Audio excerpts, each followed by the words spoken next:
जब अपन total quality management की बात कर रहे थे तो मैंने कहा था कि टोटल क्वालिटी मैनेजमेंट में हम को बेसिकली 4 स्टेप पढ़ना होती है ना। 4 स्टेप्स हमारी कौन कौन सी होती हैं? 4 स्टेप्स में हमारी होती है, पहली क्वालिटी लेबोरेटरी प्रोसेस की, जिसको अपन शॉर्ट फॉर्म में QLPS कहते हैं। दूसरी क्वालिटी एश्योरेंस, और तीसरी क्वालिटी असेसमेंट, चौथी क्वालिटी कंट्रोल। ये 4 स्टेप हमारे टोटल क्वालिटी मैनेजमेंट के अंदर आती हैं। तो क्वालिटी लेबोरेटरी प्रोसेस बड़ा सिंपल है, अपन ने शुरुआत की क्लास में डिस्कस किया था। एक लैब में किस तरह से मैनेजमेंट होना चाहिए वो सारा का सारा क्वालिटी लेबोरेटरी प्रोसेस के अंदर आता है ना। मैन अपने लिए एश्योरेंस, असेसमेंट और क्वालिटी कंट्रोल, ये 3 पॉइंट बड़े इंपॉर्टेंट हैं। और दूसरे अगर पॉइंट की बात करें, क्वालिटी एश्योरेंस, क्वालिटी एश्योरेंस की अगर अपन बात करें तो हमारी इंडिया में क्वालिटी एश्योरेंस देखने का काम जो कर रहे हैं, जिस अभियान के तहत चल रहा है वो हो रहा है कायाकल्प के थ्रू, है ना। कायाकल्प, यहाँ पर ये जो लोगो आप देख रहे हो, ये कायाकल्प का लोगो देख रहे हो, कायाकल्प। कायाकल्प के थ्रू गवर्नमेंट के जितने भी हॉस्पिटल हैं, चाहे वो डिस्ट्रिक्ट हॉस्पिटल हो, CSC PSC हो, या कोई से भी मेडिकल कॉलेज हो, तो कायाकल्प के थ्रू उनके अंदर क्वालिटी एश्योरेंस प्रोवाइड करने का काम जो होता है वो क्वालिटी कायाकल्प के थ्रू होता है ना। कायाकल्प है क्या एक्चुअली? कायाकल्प 15 मई 2015 को लॉन्च हुआ था ये अभियान, कायाकल्प अभियान, है ना। और इसमें एक हॉस्पिटल और हेल्थ केयर जितने भी आते हैं, अपने CSC PSC आते हैं, तो उनमें किस तरह से हम क्वालिटी एश्योरेंस बना के रख सकते हैं, वो सब कुछ हमारे कायाकल्प की गाइडलाइन के थ्रू आता है ना। तो आज की हमारी जो क्लास है इसमें कायाकल्प की गाइडलाइन, आप लोग अगर देखेंगे तो ऐप में आपको कायाकल्प की गाइडलाइन मैंने अपलोड कर दी है। आप लोग अगर ऐप में ऐड हो चुके हैं तो आप एक बार देखना, PDF आपको नोट्स मिल जाएगा कायाकल्प का, तो वो उसको आपको पूरा का पूरा पढ़ना है ना। मैं बड़े शॉर्ट शॉर्ट में मेन मेन पॉइंट डिस्कस करते हुए चल रहा हूं, लेकिन आपको ये पूरा ब्रीफ में पढ़ना है, अच्छे से पढ़ना है, क्योंकि इससे कहीं से भी किसी भी पॉइंट से जाकर क्वेश्चन बन सकते हैं। कायाकल्प की जो गाइडलाइन है वो 6 पॉइंट में डिस्कस की गई है। 6 पॉइंट जो है, पहला पॉइंट है इंप्रूविंग हॉस्पिटल अपकीप। सबसे पहले हॉस्पिटल को इस हिसाब से बनाना पड़ता है ताकि उसमें क्वालिटी एश्योरेंस हो सके, है ना। तो वो सब कुछ चीजें जो है वो हॉस्पिटल अपकीप के अंदर आती हैं। दूसरा आता है अपना सैनिटेशन एंड हाइजीन। तीसरा आता है best management, biomedical best management जिसको जिसको अपन बोलते हैं। चौथा होता है इन्फेक्शन कंट्रोल। पांचवा सपोर्ट सिस्टम, और छठवा हाइजीन प्रमोशन। ठीक है। तो अपने लिए, एक लैब टेक्नीशियन के लिए जो ज्यादा इंपॉर्टेंट है वो ये 3 स्टेप अपने लिए बड़े इंपॉर्टेंट है, 3 पॉइंट इंपॉर्टेंट है। एक सैनिटेशन, हाइजीन, और दूसरा है वेस्ट मैनेजमेंट, और तीसरा है इन्फेक्शन कंट्रोल, है ना। इनसे ही क्वेश्चन बनने के चांसेस सबसे ज्यादा होते हैं। क्वेश्चन भी अपन कुछ क्वेश्चन डिस्कस करूंगा, फिलहाल आज की क्लास में अपन ज्यादा MCQ नहीं ले रहे हैं, है ना। कुछ स्टूडेंट की आज पहली ही क्लास है तो अपन MCQ आज की क्लास में ज्यादा ना लेकर थोड़ा सा मैं अपन थ्योरी क्लास को थ्योरी को डिस्कस करते हुए चलेंगे। तो कायाकल्प में पहला जो पॉइंट था हॉस्पिटल अपकीप का, तो उसमें हॉस्पिटल किस तरह से हमको मैनेज करना है ना। इसमें बहुत सारे पॉइंट हैं, आप पढ़ेंगे तो मैंने भेजी आपको, करीब 270 की वो बुक है, वो 270 के सारे पेज जो है वो आपके लिए इंपॉर्टेंट है लेकिन उसमें से कुछ कुछ मेन पॉइंट मैंने निकाले हैं। जैसे कि 5S टूल, ये बड़ा इंपॉर्टेंट है। 5S टूल ये आपको मालूम होना चाहिए, है ना। और जितनी भी ये जो गाइडलाइन है, ये गाइडलाइन आपको अभी भी इंपॉर्टेंट है जब आप एग्जाम की तैयारी कर रहे हैं, और अगर आपकी जॉब लग जाती है, गवर्नमेंट सेक्टर में आप पहुंचते हैं, तब भी आपके लिए हमेशा फायदेमंद रहेगी। तो ये आपको नॉलेज होना ही होना चाहिए। तो हॉस्पिटल अपकीप की जब अपन बात कर रहे थे, तो अपने लिए जो मेन इंपॉर्टेंट है वो 5S टूल। 5S टूल क्या होता है? 5S टूल में 5 ऐसे पॉइंट हैं जिन पे हमको अपकीप करना होता है, अपन को पूरा मैनेजमेंट करके रखना पड़ता है। 5 पॉइंट कौन कौन से है? 5 पॉइंट 5S में, पहला S से बनता है सॉर्ट, दूसरे S से बनता है सेट, तीसरे से बनता है साइन, और चौथे से बनता है स्टैंडर्डाइज, और पांचवे से बनता है सस्टेन। ठीक है। ये 5 पॉइंट जो होते हैं, इनको अपन एक लैंग्वेज में, एक वर्ड में अपन 5S टूल कहते हैं।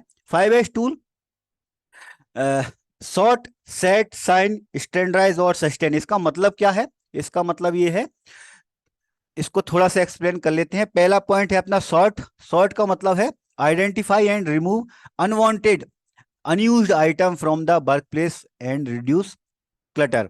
मतलब हम जो भी वर्क प्लेस में काम कर रहे हैं, उनमें अगर कोई ऐसी चीजें हैं जो अनवांटेड हैं, अनयूज्ड है, जिनका कोई जरूरत नहीं है, उनको अपन को अलग कर देना चाहिए, उनको हटा देना चाहिए। क्योंकि उनकी वजह से जो चीजें जरूरी हैं, जो वांटेड चीजें हैं, उनमें दिक्कत आती है भाई अपन को, है ना। तो सबसे पहले अपन को सॉर्ट करना पड़ता है, ठीक है। दूसरी चीज है सेट। सेट का मतलब होता है organize everything needed in the proper order for easy operation. हम अच्छे से काम कर सके, इसलिए जितनी भी जरूरी चीजें हैं जो हम पहले सॉर्ट कर चुके हैं, वो सारे सॉर्ट करी हुई चीजों को अपन को पूरा सेट करना पड़ेगा, ऑर्गेनाइज करना पड़ेगा। ऑर्गेनाइज करेंगे तो अपने आप अपनी क्वालिटी इंप्रूवमेंट होगी, है ना। अपन ने पुरानी वाली क्लास में अपन ने डिस्कस किया था एक टेट। टेट मतलब टर्न अराउंड टाइम, जल्दी से जल्दी हमको कितने जल्दी हम रिपोर्ट दे सकते हैं।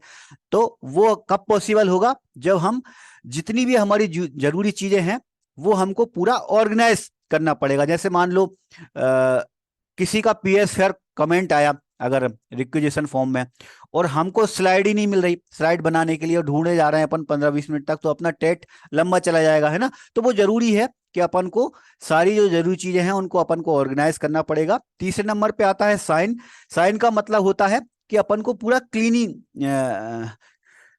क्लीनीलेस बनाना पड़ेगा, क्लीन करना पड़ेगा। पूरा जो अपना जगह है उसको पूरा क्लीन करना पड़ेगा, ताकि अपन को काम करते टाइम कोई दिक्कत ना हो।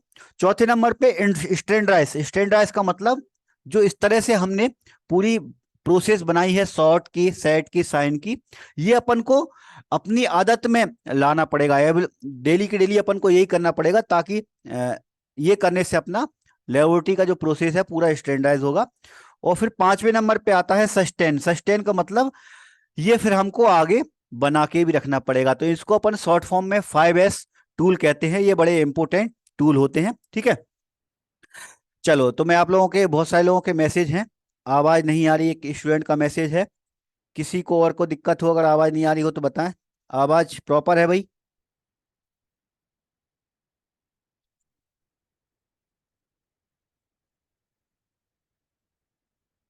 आने लगी, ओके।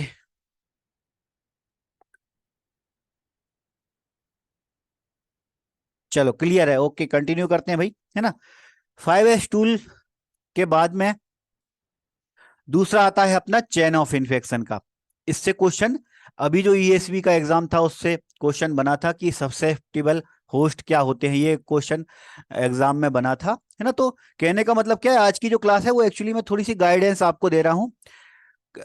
कल से अपन इस पे काफी प्रैक्टिस करेंगे, और कल से मैं एमसीक्यू लाऊंगा तो आपसे पूछूंगा, है ना। आज की क्लास मैं थोड़ा सा एक्सप्लेन करने के लिए शॉर्ट शॉर्ट चीजें मैंने अभी निकाली हैं, ताकि आप ये गाइडलाइन को पूरा पढ़ो, और आपको फिर एमसीक्यू देने में खुद भी मजा आए, है ना। चेन ऑफ इन्फेक्शन क्या होता है भाई? कि अगर जो हॉस्पिटल में इन्फेक्शन फैलता है तो किस तरह से फैलता है, तो उसकी एक चेन है ना। उस चेन को हमको तोड़ना पड़ता है, ताकि एक पेशेंट से वो इन्फेक्शन किसी दूसरे नॉर्मल पर्सन या दूसरे पेशेंट में वो इन्फेक्शन ना फैले, है ना।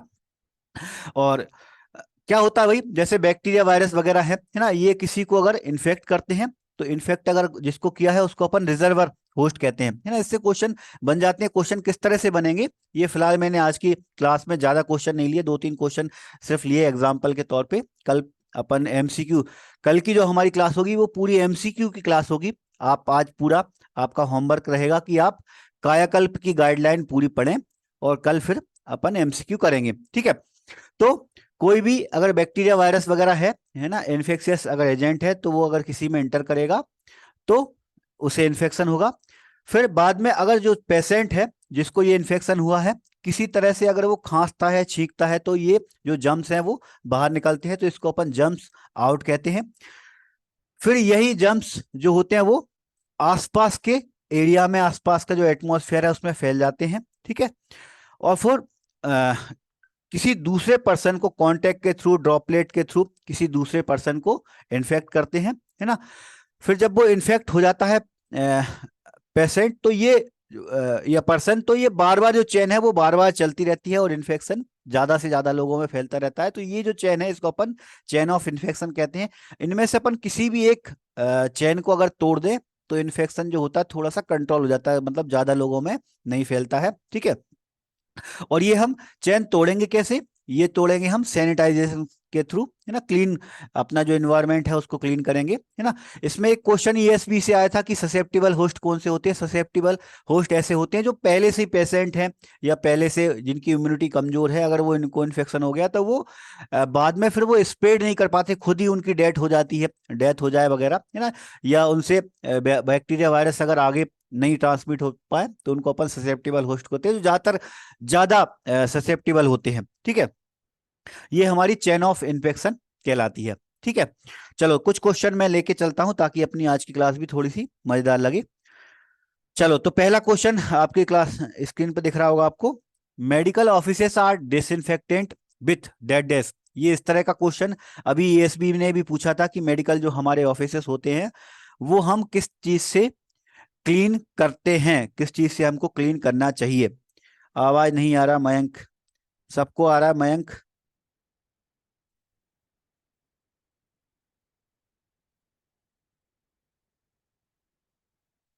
एक बार आवाज का बताएं, आवाज का कोई इशू है क्या? आ रही है बिल्कुल। चलो, चलो बहुत सारे लोगों के मैसेज एक करके आ रहे हैं। पहला आंसर आ रहा है सभी का, श्रद्धा, आयुषी का, शेखर का, काजल का, सिद्धांत का, देवयानी का, कीर्ति का, स्वरूप का, महेश का, भारती का, शेखर का, भूरी का, राखी का।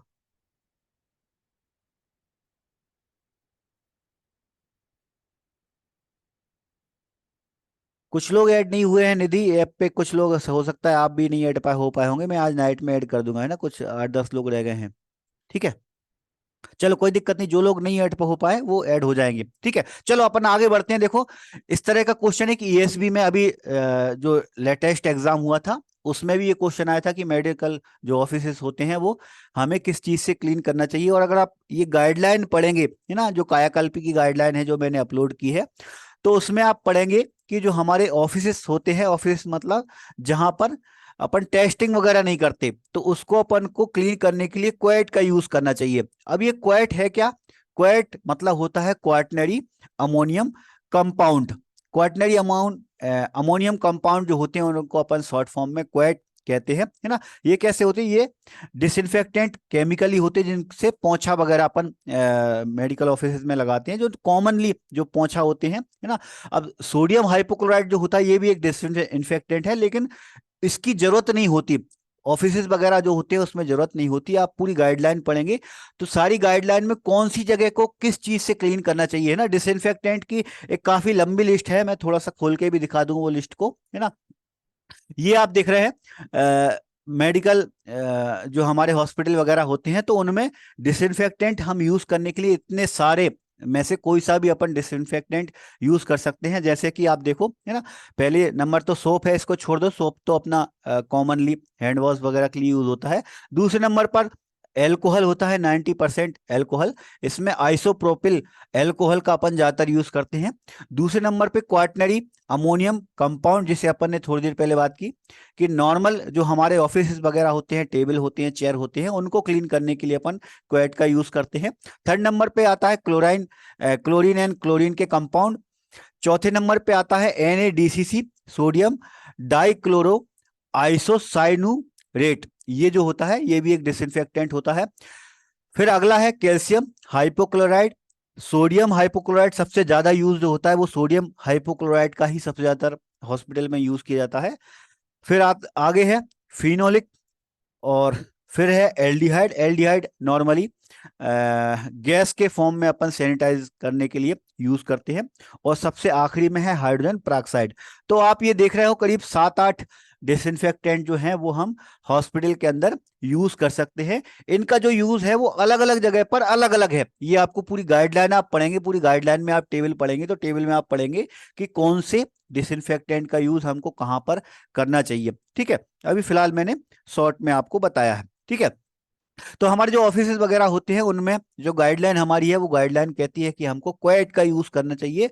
और क्वेट का मतलब है कि क्वाटरनरी अमोनियम कंपाउंड।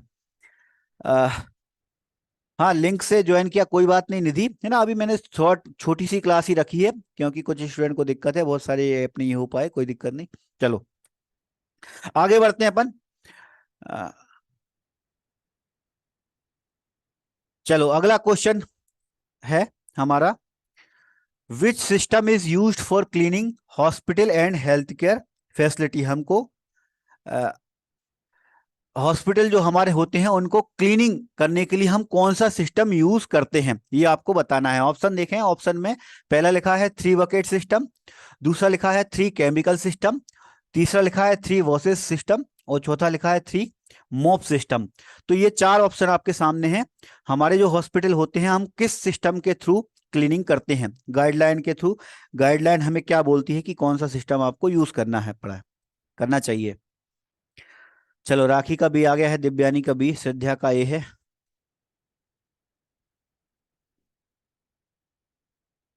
इस तरह के जो क्वेश्चन होते हैं ना, वो अपने पढ़े हुए नहीं होते, नॉर्मली अपन इन्हीं में क्वेश्चन में सबसे ज्यादा कंफ्यूज होते हैं। एग्जाम में अपन देखें तो ज्यादातर जो अपन को कंफ्यूजन होती है वो गाइडलाइन से ही होती है, क्योंकि गाइडलाइन हम के कॉलेज, हमारे जो कॉलेज लेवल होते हैं उन पे अपनी पढ़ी हुई नहीं रहती है ना। चलो तो देखते हैं भाई, अलग अलग आप लोगों के आंसर आ रहे हैं। राखी का बी, दिव्यानी का बी, श्रद्धा का ए, दिव्यांश का बी, काजल का ए है, वर्षा का ए, कीर्ति का ए, कपिल का सी, सरमन का बी, शेखर का डी। देखो बिल्कुल अलग अलग आप लोगों के आंसर आ रहे हैं, मतलब इसी तरह के क्वेश्चन जो रहते हैं वो अपन को सबसे ज्यादा कंफ्यूज करते हैं। निधि का ये आ रहा है, सूरभ का डी आ रहा है। चलो एक बार आंसर देख लेते हैं फिर अपन डिस्कस करेंगे। तो हमारे जो हॉस्पिटल होते हैं उनमें जो हम क्लीनिंग करते हैं उसके लिए जो हम सिस्टम यूज करते हैं वो 3 बकेट सिस्टम यूज करते हैं। 3 बकेट सिस्टम ये क्या है भाई, समझ लेते हैं अपन 3 बकेट सिस्टम को। क्या होता है 3 बकेट सिस्टम? 3 बकेट सिस्टम का मतलब होता है अपन जब भी क्लीनिंग करेंगे, जब भी अपन को मॉप वगैरह पोछा वगैरह लगाना, तो हमको 3 बकेट लेना होता है। 3 बकेट में पहली बकेट जो होती है वो वॉश के लिए होती है, दूसरी बकेट, दूसरी वाली बाल्टी जो होती है वो रिंस के लिए होती है, और तीसरी वाली जो होती है वो सैनिटाइज के लिए होती है। ठीक है, कैसे भाई, कैसे यूज करेंगे अपन? पहली वाली जो बकेट होती है उसमें नॉर्मल वाटर होता है और डिटर्जेंट। डिटर्जेंट और वाटर दो चीजें अपन पहली वाली बकेट में रखेंगे। जब भी हम पोंछा लगाएंगे तो पोंछा लगाएंगे तो पहली वाली बकेट में सिर्फ अपना पहली वाली बाल्टी में अपना पानी और डिटर्जेंट होना चाहिए, उसमें अपन डुबोएंगे और डुबोकर पोंछा लगा देते हैं, पहला, है ना। फिर दूसरा mop is then rinsed in the second bucket. Second bucket में करते हैं अपन, सेकेंड बकेट में क्या होता है, सेकेंड बकेट में भी पानी ही होगा, है ना। पहली बकेट अपनी पानी और डिटर्जेंट होगा, दूसरे वाले में सिर्फ पानी होगा। इसमें पहली वाली जो बकेट होगी उसमें पानी होगा, वाटर प्लस डिसइंफेक्टेंट होगा हमारा, है ना। सोडियम हाइपोक्लोराइड भी अपन लिख सकते हैं, डिसइंफेक्टेंट, ठीक है। दूसरी बकेट जो होगी वो इसमें सिर्फ पानी ही होगा, सिर्फ धोने के लिए होगा। तो पहली वाले से अपन ने पोंछा लगाया, है ना, उसके बाद में फिर अपन दूसरे वाले से रिंस करेंगे, है ना। फिर थर्ड नंबर की बकेट आएगी अपनी, थर्ड नंबर की बकेट जो होगी उसमें फिर हमारा प्योर डिसइंफेक्टेंट होगा। मतलब पहला जो पोंछा होगा वो पानी और डिसइंफेक्टेंट के थ्रू होगा, और तीसरा वाला जो पोंछा होता है वो अपन डायरेक्ट हाइपोक्लोराइड में लगाते हैं। तो ये हॉस्पिटल में जो क्लीनिंग होती है ये 3 बकेट सिस्टम के थ्रू चलती है। गाइडलाइन जो हमारी है वो गाइडलाइन कहती है कि 3 बकेट सिस्टम के थ्रू हमको मॉपिंग करना चाहिए, क्लीनिंग करना चाहिए, है ना। इस तरह की गाइडलाइन अपन को मालूम नहीं होता, तो कई बार जब एग्जाम में क्वेश्चन आते हैं तो वो अपन को कंफ्यूज करते हैं। बहुत बढ़िया, है ना। देखो निधि ने बिल्कुल सही लिखा है, थर्ड वाला जो फिर होगा वो हमारा डायरेक्ट ब्लीचिंग होगा। ब्लीचिंग मतलब सोडियम हाइपोक्लोराइड होगा। तो अपन क्लीनिंग के लिए 3 बकेट सिस्टम का अपन यूज करते हैं, ठीक है। चलो आगे एक और क्वेश्चन लेता हूं। कुछ ही क्वेश्चन रखे मैंने आज की क्लास में, कल ये गाइडलाइन से अपनी बहुत सारे क्वेश्चन क्लास में डिस्कस होंगे, वो आपको देना होगा। तो पहले आप एक बार गाइडलाइन पढ़ लें तो ज्यादा मजा भी आएगा क्लास में। थर्ड नंबर हमारा क्वेश्चन है, डेडेस refer the comprehensive management given to minimise the risk following exposure to blood borne pathogen, जैसे कि HIV, HBV, SCV।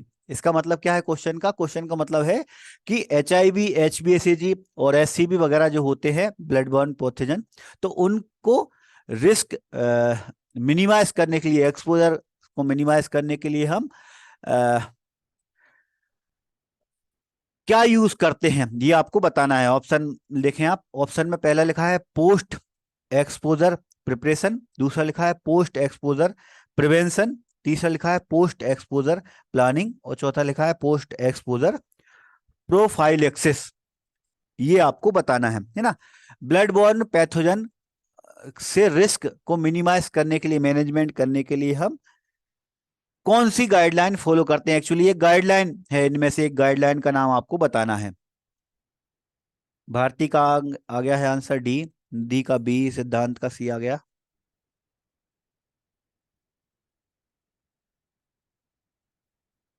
दिव्यानी का बी है, आयुषी का बी, राखी का बी है, बड़ी बढ़िया।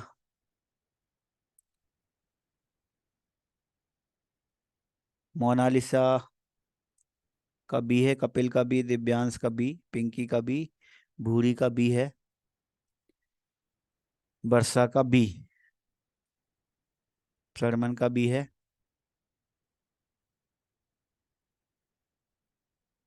देखें भाई आंसर देखें एक बार, डी लग रहा है महेश। होता है ना कंफ्यूजन अपन को इस तरह के क्वेश्चन में, है ना। अपन लग रहा है वाली बात करते हैं, जब तक अपनी गाइडलाइन पढ़ी हुई नहीं रहती तब तक अपन को सिर्फ क्वेश्चन का आंसर लग रहा होता है कि ये हो सकता है ना। लेकिन आपको पूरी की पूरी गाइडलाइन पढ़ना होती है, क्योंकि गाइडलाइन में जो लिखा है सेम एज इट इज ही आपको आंसर देना पड़ेगा, तभी आपको एग्जाम में नंबर मिलेंगे, एग्जाम में आपका आंसर सही होगा। ठीक है, चलो चौथा नंबर बिल्कुल सही है भाई, है ना।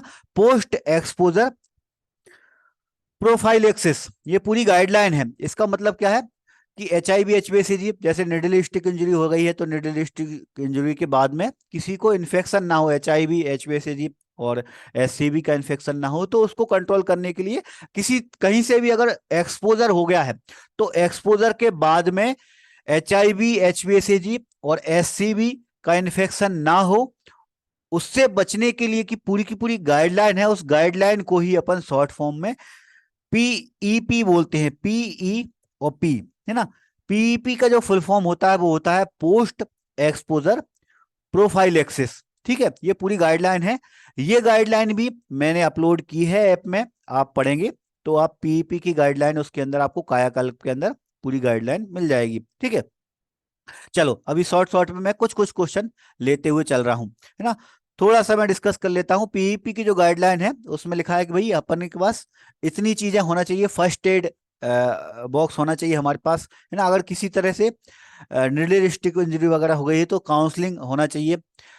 रिस्क असेसमेंट, रिस्क कितनी है ना, रिस्क कैसे असेसमेंट करेंगे हम, मान लो हमको निडलिस्टिक इंजरी हुई है या किसी ऐसे इक्विपमेंट से अगर अपन को चोट वगैरह लग गई है, तो पेशेंट को जो यूज हुई, तो पेशेंट में अपन देखेंगे कि उसको तो कहीं इन्फेक्शन नहीं है HIV, HbSAg या SCB का। ठीक है, इसके अलावा फिर अपन लेबोरेटरी इन्वेस्टिगेशन करेंगे, है ना। जिसको हुआ है निडल स्टिक इंजरी उसके भी करेंगे, और जिस पेशेंट के लिए जो वो निडल यूज हुई थी उसका भी करेंगे, है ना।